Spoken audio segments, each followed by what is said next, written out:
Redneck Ghostbusters. Egan, I want to introduce you to a couple of colleagues I met at a local science far down south in the Bible Belt. Billy Joe Bob and Jeb. Billy Joe Bob, you can just call me BJ. Jeb's my name, and that's no fib. Egan, I was visiting a science fair hosted by NASA and found that these individuals were able to add new technology to age-old hobbies and crafts. I showed them some of our technology, and we are in the process of coming out with some new equipment that will make work easier. BJ is the southern version of me, but Jeb is the southern version of Peter. Venkman, hey, there's only room enough on this team for one Peter, thank you very much. BJ, okay, I looked at your packs and noticed that you have no means to attract nasties from far away, and for dealing with any slimers up close into traps. Slimer, what? Whimpers. BJ, so I have made two new want versions for you. One is this here shotgun version. I amped up the power output at the expense of energy dispersion over distance. It will entrap any nasty within 20 foot and repel them even if they are a few inches away from you with no harm to you. Oh, Slimmer, would you care to be our test subject? I have a nice New York pizza for you. Slimer groans. Okay.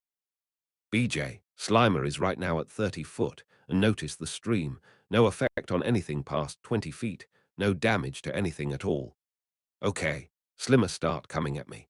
As you see, he is 6 inches from me, and after engaging he is now repulsed out to 20 foot and at a safe distance to entrap.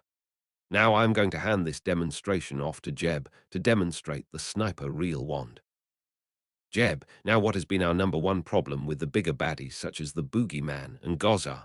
They were too far for us to latch onto and prep for capture in a trap. And to that, I bring you the real wand. I call it fishing with ghosts, though some call it fishing for trouble. Slimer, you see the Empire State Building over there?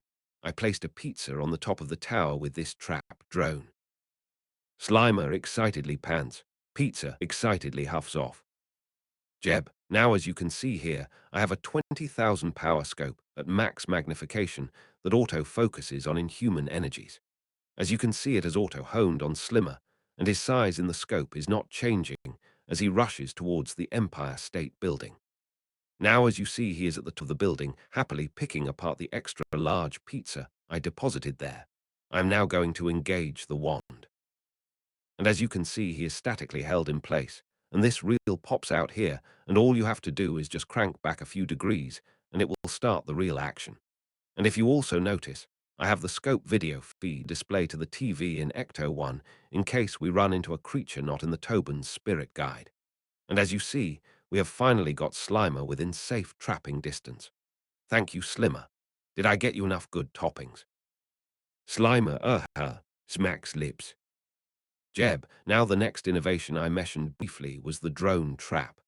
This is a trap I designed with my late ex-hooker girlfriend Cleodita in mind. She gave me too many social diseases, so I wanted to make sure there was a way to capture a nasty without risking any illness possibilities. And I dubbed this remote-controlled trap the clap trap. Now I have it set to work with the sniper reel for remote capture abilities.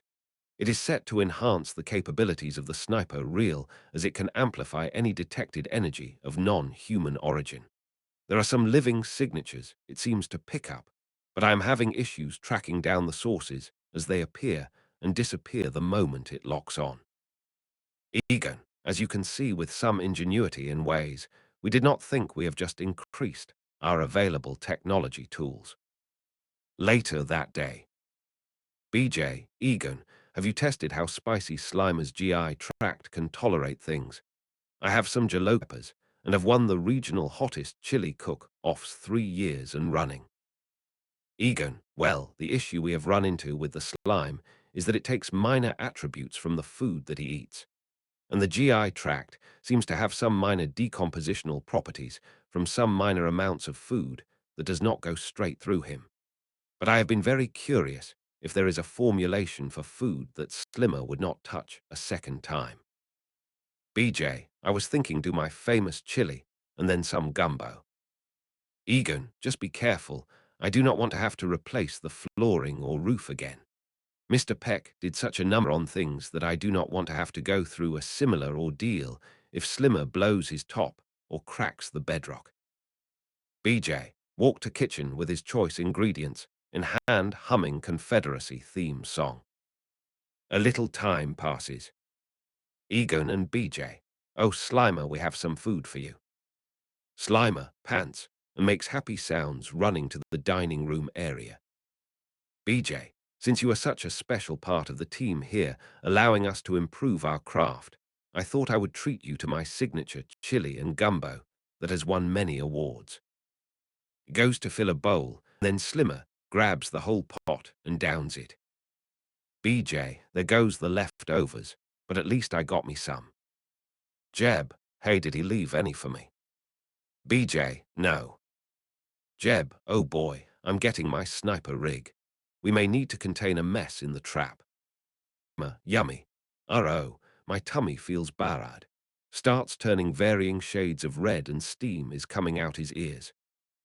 Egon, I never knew the ghosts could change coloration like that in response to physical food. BJ, well, you know the nickname for my chili is Redneck Drain. Apparently folks that can't digest it, pipes tend to dissolve. Egon, the city is still not over the plumbing issues from Goza, and you tell me this now. Slimer starts drinking water from faucet. BJ, boy, you just made it worse on yourself. You have to drink sugar water or milk to counter the heat. By my estimates, you would need about 2 gallons just to get the heat down to a livable level.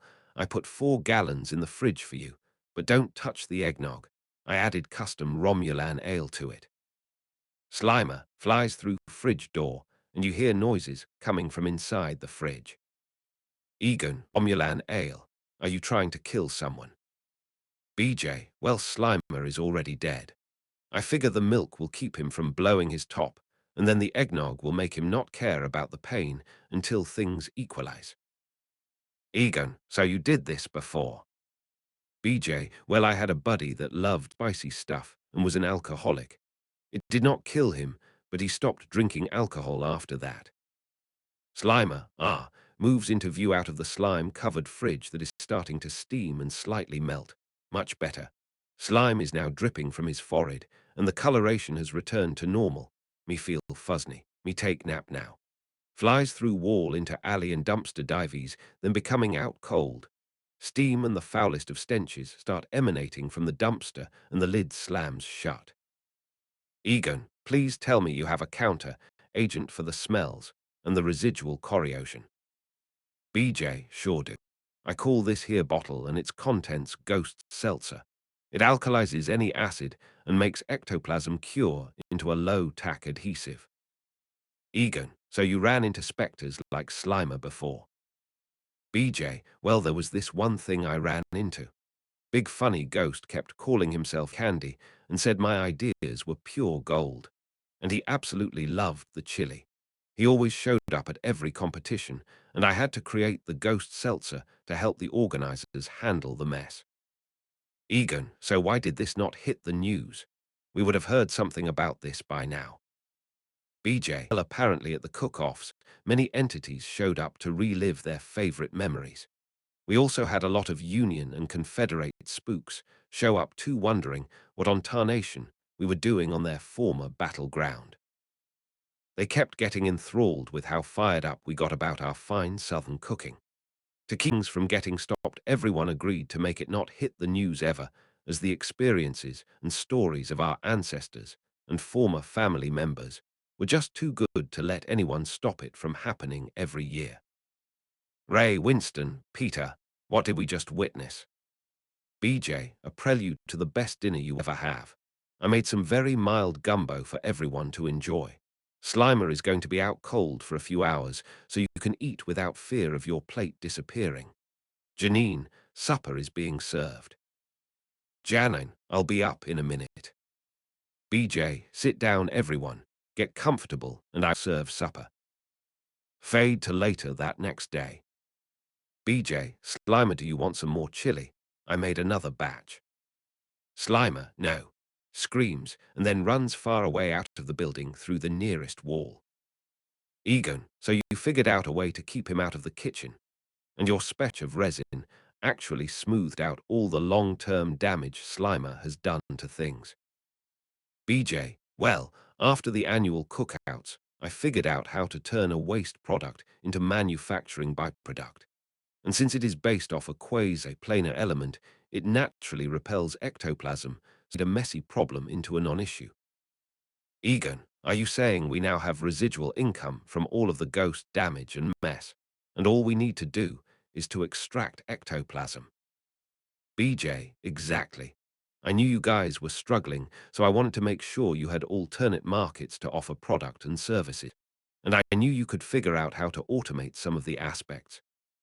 Later that week, Gene, guys, we got one, slams the alert bell.